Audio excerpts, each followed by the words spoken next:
एक औरत की काली जुबान का अभिशाप। मित्रों, आपने काली जुबान शब्द सुना रखा होगा। अक्सर कभी किसी के बोलने से कुछ अशुभ हो जाता है तो इस इंसान को काली जुबान वाला इंसान कहते हैं और उसे समाज में हीन भावना से देखा जाता है। दोस्तों, आज का हमारा किस्सा काली जुबान लेडी स्टोरी इसी बात पर आधारित है।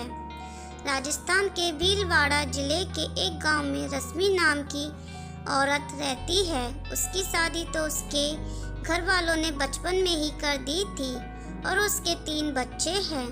उसको उसके ससुराल वाले तो बहुत प्यार से रखते थे, लेकिन गांव वाले उस पर किसी प्रेत आत्मा का साया बताते थे।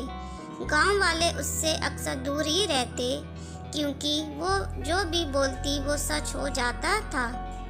रश्मि के मायके में उसके पड़ोसी बताते हैं कि बचपन में रश्मि को एक कुत्ते ने काट लिया तो रश्मि ने अचानक मुंह से कुत्ते के लिए बद्दुआ निकाली कि इस कुत्ते को मौत क्यों नहीं आ जाती। अगले दिन हुआ भी कुछ ऐसा और वो कुत्ता गली के बाहर मरा हुआ पड़ा था। तब से गांव वालों में दहशत फैल गई। दूसरी घटना तो इतनी भयानक थी कि लोग लता को डायन कहने लग गए। ऐसे ही एक बार बचपन में रश्मि का एक दिन तवे से हाथ जल गया। हाथ जलने से वो जोर से चीखने, चिल्लाने और रोने लगी। उस दिन घर वाले सब खेत गए थे। उसकी बड़ी बहन घर पर ही थी। वो दौड़कर अंदर आई और अपनी बहन का घाव देखा तो वो बोली, बस इतना सा जल जाने पर क्यों इतना मुंह फाड़ कर रो रही है। रश्मि को उसकी बात पर गुस्सा आ गया और बोली, तुझको आग लगे तब पता चले कि कितना दर्द होता है। फिर होना क्या था, अनहोनी होने में क्या देर थी।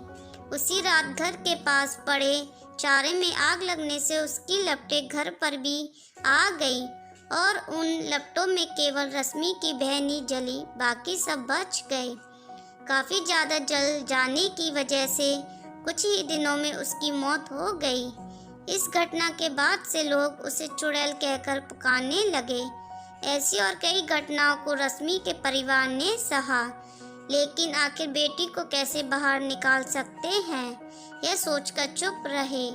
बचपन में ही 10 साल की उम्र में उसकी शादी करवा दी गई। रश्मि का पति पेशे से ड्राइवर है और वो रोज उसे माता के मंदिर में ले जाता है ताकि काली शक्तियाँ उस पर हावी ना हो पाए। रश्मि अपनी काली जुबान के अभिशाप से अभी भी जूझ रही है और अक्सर चुप ही रहती है। पता नहीं कब कौन सी बात मुंह से निकल जाए और उसके पति और उसके ससुराल वालों को कोई नुकसान पहुंचे। ऐसा न केवल रश्मि के साथ बल्कि दुनिया में कई इंसानों के साथ ऐसा होता है कि उनके मुंह से निकली बात सच हो जाती है। आखिर यह कैसा श्राप है जो इंसान को अपना मुंह बंद रखने को मजबूर कर देती है। आशा करती हूँ दोस्तों, अगर ये स्टोरी अच्छी लगी हो तो लाइक, कमेंट, शेयर करना बिल्कुल भी ना भूलिए and subscribe my channel. Thanks for watching.